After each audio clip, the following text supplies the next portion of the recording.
Hi, I'm Jack Stanley, and it's a pleasure to sit and talk with you for a little bit. I haven't done too many talks, but I've decided that it's time to start talking again. I've done a lot of stuff with recordings and artifacts and books and stories of conflicts and wars and this, that, and everything else, but I haven't sat and talked. And one of the great things to do, and enjoyable things to do, I find, is to sit down and have a conversation, sort of like sitting around the fireplace and telling a story. I enjoy doing that kind of stuff, and I enjoy sharing the things that I have learned and the things that I have observed and seen, and try to use those to teach. You know, I did teach for a while, and I had a wonderful time because I made my classes very unique. And it's a lot more work. And sometimes teachers don't want to have extra work, but I made it more difficult for myself, but still, it was so rewarding. What I did is I brought in probably about 600 period books from the time near the American Revolution all the way up through around World War II. And since I taught history, I could use these books to work with students so they could learn and look at things that they would never ever see in a history book. Because there's something fascinating and something quite different about reading about a history rather than looking at that history when it's news, when it's just happening, and how people reacted, how people thought, how people thought it was wonderful, how people thought it was bad. You know, we may have a very, very different feeling today, but we have to understand something which is very rarely understood in history, and that is that we cannot dictate or proscribe harshness against people in the past by our norms. They didn't know about our norms. Our norms didn't exist. Therefore, we have no right to judge them. It's just like they could judge us. And you think that we would fare very well? No, we wouldn't at all. First off, they'd look at us and see how stupid we are because we didn't know much of our history. We didn't read all the time. We didn't study all the time.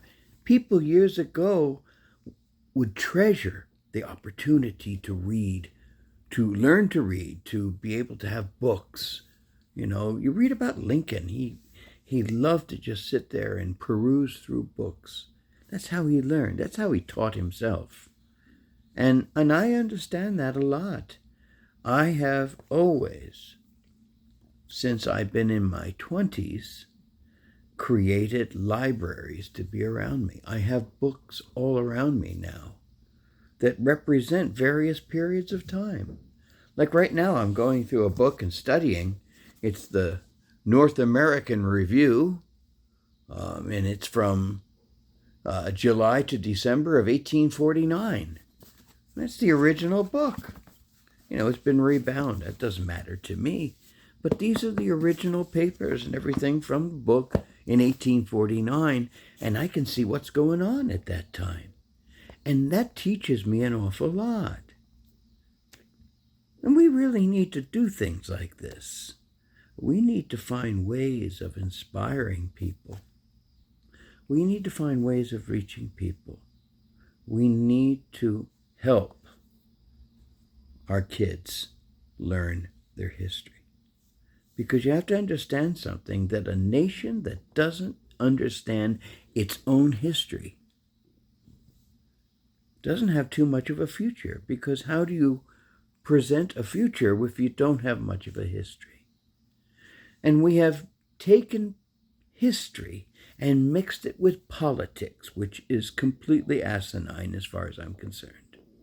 Because everything that happened in history should be talked about. There's nothing that's bad about history. And the only thing bad about history is the history that's not talked about. Because the way that you learn, the way you inspire, the way you create understandings is looking at how things were bad, how they were dreadful, how they were awful, how they ruined things. Because if you don't see that, if you don't read that, and you don't experience that, how the hell are you going to know it? That's important. And I hate the idea of politics being mixed into our history. I think that's wrong. I think also it's a terrible thing to sit there and say this is unfair to this group and that group and whatever.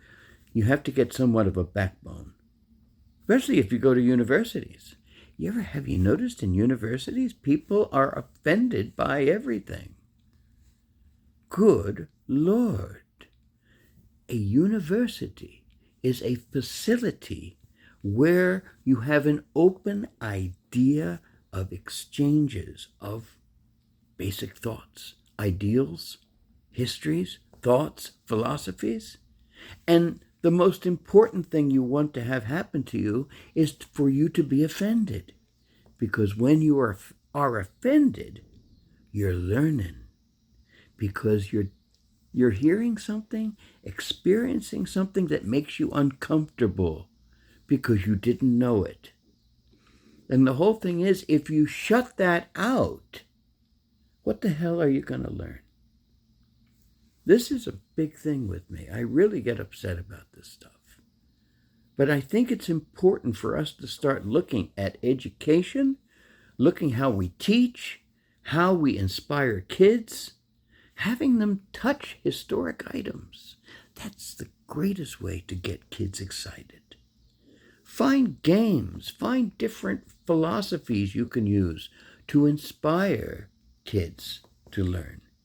And it's not just young kids, it's kids in universities. Because the whole thing is, if you have a group of people that will not listen because they think it's offensive, that's just being stupid. Because I may not agree with you, and we can use that silly line that was said to be said by Voltaire, but it wasn't. But it's a great line. I may disagree with what you may say, but I will defend you to my death your right to say it. And that should be the mantra of every person in a university. Every person who teaches, every person who's a student should sit there and say, I may disagree with you, but you have every right to say it. And if you say something that's terrible, well, the consequences may be horrible. But the thing is, there should be an open forum of ideas in our elementary schools, in our high schools, in our universities. And you know something? When you get out of school, that doesn't mean you stop studying. Continue to study, learn, inspire yourself. I love to help kids. I've talked to my friends and their kids are doing reports. I said, let them call me. I'll help them and we'll do a great report. I've done that for lots of kids. And you know something? It's really been an enjoyable journey for me because I know that I'm opening up a world to these kids that they never quite experienced before. And you know something? History can be rather dry at times, but history can be fun because you have to understand that everything has a history. And I'm very passionate about history. And as I said, I taught it. And it was fun because the students would mention that their favorite classes were history. Now think about that. That's not the usual case. But I had a lot of fun with my kids. And I know some of them became history professors. And that's a wonderful feeling for me. So, my little rant, my little message is that we really need to work with our literacy, with our education, with our teaching for our students, kids in college, and for those that are out of college. Never stop learning. I have a lot more learning to do in my life. I've just begun. As John Adams said, he said, my interests and my imagination go as far as the Milky Way. And I like that. And I want to be like that. And I hope I can inspire some of you to be like that. Thank you.